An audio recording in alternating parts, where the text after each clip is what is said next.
የኢትዮጵያ ሕዝብ ለእርስ በርስ ጦርነት ማንኛውንም አይነት ትብብር እንዲነፍግ ተጠየቀ። ቅድሚያ ለሰማያዊ መብቶች ኢትዮጵያ የተሰኘ አገር በቀል የሲቪል ማህበረሰብ ድርጅት ነው ይህንን ጥሪ ያደረገው። ድርጅቱ ሕዝቡ ጦርነት አያስፈልገንም የሚል ድምፅን ሊያሰማ ይገባል ብሏል። ጥቅምት 24 ቀን 2018 ዓ.ም በሰጠው ጋዜጣዊ መግለጫ ላይ በአሁኑ ሰዓት ለሀገሪቱ ቁልፍ የሚባሉትን የተፈናቃዮች የፍትህ፣ የተጠያቂነት፣ የሰላምና የውይይት ጉዳይን በተመለከተ ማብራሪያ ሰጥቷል። በቅርብ ጊዜያት ለሀገር ውስጥ ስጋት እየሆኑ ያሉት በተለያዩ አካላቶች መካከል የሚደረገው የቃላት ምልልስ መጨረሻው እንደከዚህ በፊቱ የሰብአዊ መብት ጥሰቶችን የሚያመጣ ቀውስ እንዳይሆን ሰጋለሁ ብሏል። በአሁኑ ጊዜ በፌዴራል መንግስትና በህወሓት መካከል የተካረረ የቃላት ምልልስ መሰማቱም ለስጋቶቹ ተጨባጭ መንስኤ የሚሆን ነው ብሏል። ጥቅምት 24 2013 ከተፈጠረው ክስተት በኋላ አሁን ያለውን አንጻራዊ መረጋጋት ለማምጣት የተከፈለው መስዋዕትነት የሚታወስ ነው። አሁንም ያሉት አለመረጋጋቶችና ተቀራርቦ ሐሳቦችን አለመነጋገር ወደዚሁ አይነት አስከፊ ውጤት ሊያመጣን ይችላል። ከፌዴራሉ መንግስትና ከህወሓት መካረር በተጨማሪም በአማራና በኦሮሚያ ክልሎች በሁሉም ወገኖች እየተፈጸሙ የሚገኙ ጥሰቶች ቆመው ችግሩ በንግግርና በውይይት እንዲፈታ ተጠይቋል። ድርጅቱ አስከትሎም የተለያዩ የህብረተሰብ ክፍሎች፣ የሲቪል ማህበራት፣ የሃይማኖት ተቋማትና ልሂቃን ጦርነት አያስፈልግም የሚል ድምፅ ከፍ አድርገው እንዲያሰሙ እንጠይቃለን። ህብረተሰቡ ለዚህ የእርስ በርስ ጦርነት ህይወቱን፣ አካሉን፣ ገንዘቡንና የሞራል ድጋፍን አልሰጥም በማለት ከከለከለ ጦርነት ፈጣሪዎች አቅም የላቸውም። በዚህም ወደ ሰላማዊ ውይይት ማምጣት የሚቻል መሆኑ ታውቆ ትብብር እንዲነፍገው ነው በማለት ጥሪ አቅርቧል። ካለው የተፈናቃይ ቁጥርና አሁንም ወደ ቀያቸውና አካባቢያቸው አለመመለሳቸውን ያወሳው የሲቪል ማህበረሰብ ድርጅቱ የአደጋ ስጋትና ስራ አመራር ኮሚሽን ባወጣው መረጃ መሰረት በትግራይ ክልል ከ1 ሚሊዮን በላይ ዜጎች ወደ ቀያቸው መመለስ ሳይችሉ በሽራሮ፣ በሽረ፣ በአክሱም፣ በአድዋ፣ በተንቤን፣ በአዲግራት፣ በመቀሌና በሌሎች የተለያዩ ጊዜያዊ መጠለያዎችና ከህብረተሰቡ ጋር እየኖሩ መሆናቸውን ጠቅሷል። በኦሮሚያ ክልል በግጭትና በተለያዩ ምክንያቶች ተፈናቅለው በአማራ ክልል በደብረ ብርሃን ከተማና በሰሜን ወሎ ዞን በተለያዩ ጊዜያዊ መጠለያዎች የሚገኙ ከ519430 በላይ ዜጎች መኖራቸውንም ተገልጿል። ሪፖርተር እንዳስነበበው ከሆነ በኦሮሚያ ክልል ውስጥ በተለያዩ ምክንያቶች የተፈናቀሉ ከ84745 በላይ ዜጎች በጊዜያዊ መጠለያ ተጠልለው ወይም ማህበረሰቡ ዘንድ ተጠግተው እንደሚገኙ መረዳቱን የሲቪል ማህበረሰብ ድርጅቱ ጠቅሷል። ከዚህ ጋር አያይዞም በሁሉም ስፍራዎች ያሉ ተፈናቃዮች ያለበቂ ምግብ፣ ውሃ፣ መጠለያ፣ መጸዳጃና የጤና አገልግሎት በተጨናነቁ መጠለያዎች፣ ትምህርት ቤቶችና ክፍት ቦታዎች ተጠልለው እጅግ በጣም አስከፊ በሆነ ረሃብ፣ ድህነትና የሞራል ድቀት ውስጥ ይገኛሉ ብሏል። መንግስት ከተፈናቃዮች ጋር በተያያዘ ትልቅ የቤት ስራ እንደሚጠብቀውም ተጠቁሟል። መንግስት ይህን ለማድረግ በተለያዩ ስምምነቶች ላይ የፈረማቸው ፊርማዎች እንደሚያስገድዱትም ተነግሯል። መንግስት የፈረመበት የአገር ውስጥ ተፈናቃዮችን ለመጠበቅና ለመደገፍ የተደረገ ጥቅምት 12 ቀን 2002 ዓ.ም የጸደቀው የአፍሪካ ህብረት የካምፓላ ስምምነት እንዲሁም የህዝብ ተወካዮች ምክር ቤት ስምምነትን የካቲት 5 ቀን 2012 ዓ.ም በአዋጅ ቁጥር 1187 2012 ያጸደቀው በመሆኑ በእነዚህ ስምምነቶችና ድንጋጌዎች መሰረት መንግስት ትልቅ ኃላፊነት ተጥሎበታል ነው ያሉት። ከነዚህ ጉዳዮች ጋር በመነሳትም የፌዴራል መንግስትና የክልል መንግስታት ተፈናቃዮችን ወደ ቀያቸው እንዲመልሱ ጥያቄ አቅርቧል። ድርጅቱ በጋዜጣዊ መግለጫው በጦርነቱ ወቅት በኢትዮጵያ ሰራዊት፣ በኤርትራ መንግስት ሰራዊት፣ ፋኖ በተባለ ኢመደበኛ ኃይልና በትግራይ ኃይሎች በየደረጃው በሚገለጽ ሰፊ የሆነ የሰብአዊ መብቶች ጥሰት እንደተፈጸመ የተለያዩ ዓለም አቀፍ ምርመራዎች ያረጋግጣሉ ብሏል። ከዚህም ጋር በማያያዝ በዓለም አቀፍ የፍትህ ስርዓት የሚደገፈው ወንጀል ፈጻሚዎችና ተጎጂዎችን ማዕከል ያደረገ ምርመራና ተጠያቂዎችን ለፍትህ በማቅረብ ስራ መሰራት አለበት ብሏል።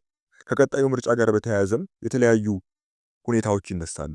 የፖለቲካ ፓርቲዎች የጋራ ምክር ቤት እንደሚያስታውቀውም 7ኛው ሀገራዊ ምርጫ ከመካሄዱ በፊት ሀገራዊ ምክክር መቅደም እንዳለበት የሚጠቁም የምርጫ ፍኖተ ካርታ ተዘጋጅቷል።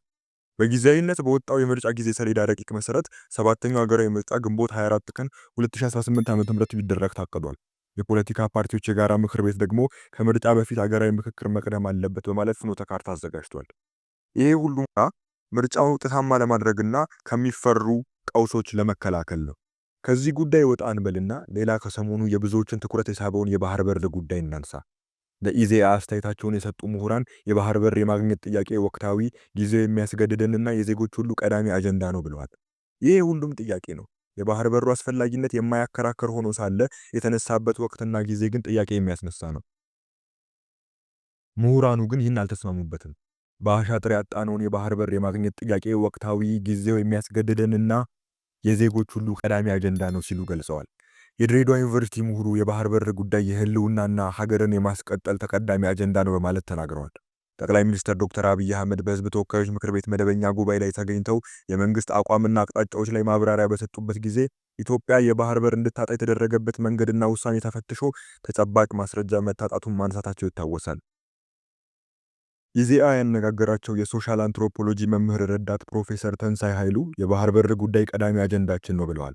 የፖለቲካ ሳይንስና ዓለም አቀፍ ግንኙነት መምህር አቶ ዋኬና በበኩላቸው ሀገራችን የባህር በር የማግኘት ጥያቄዋ በታሪክም ሆነ በዓለም አቀፍ ሕጎች ተቀባይነት ያለው የህልውና ጥያቄ ነው ብለዋል። ረዳት ፕሮፌሰሩ እንደተናገሩትም ኢትዮጵያ የባህር በር የተነጠቀችበት መንገድ በእያንዳንዱ ኢትዮጵያዊ አእምሮ ውስጥ የሚመላለስ የህልውና ጥያቄ ነው ብለዋል። አቶ ዋኬናም ከ160 ሚሊዮን ህዝብ በላይ እና ግዙፍ ኢኮኖሚ ያላት ሀገር ባህር ተዘግቶባት ህልውናዋን ማስቀጠል አይቻልም ብለዋል።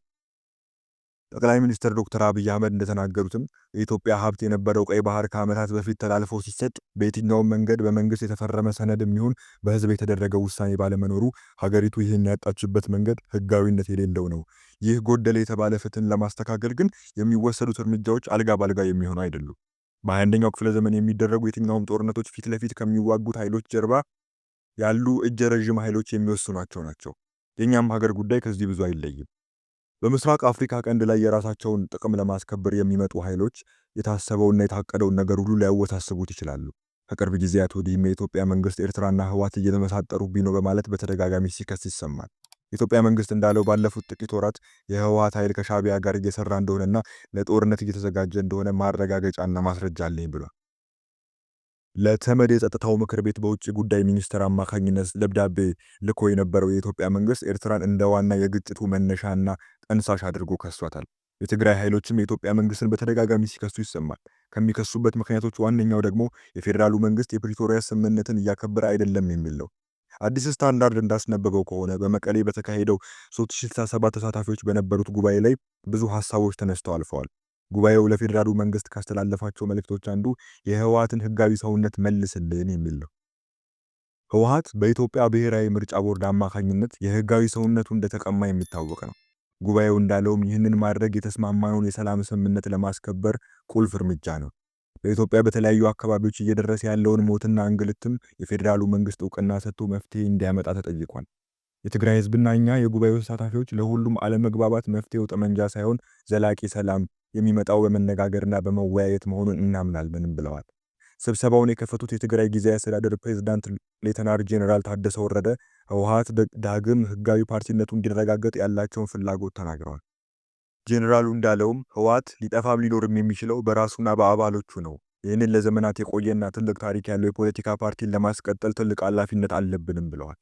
ጉባኤው የኤርትራና የትግራይን ህዝብ የእርስ በርስ ግንኙነት መሻሻልንም አድንቋል።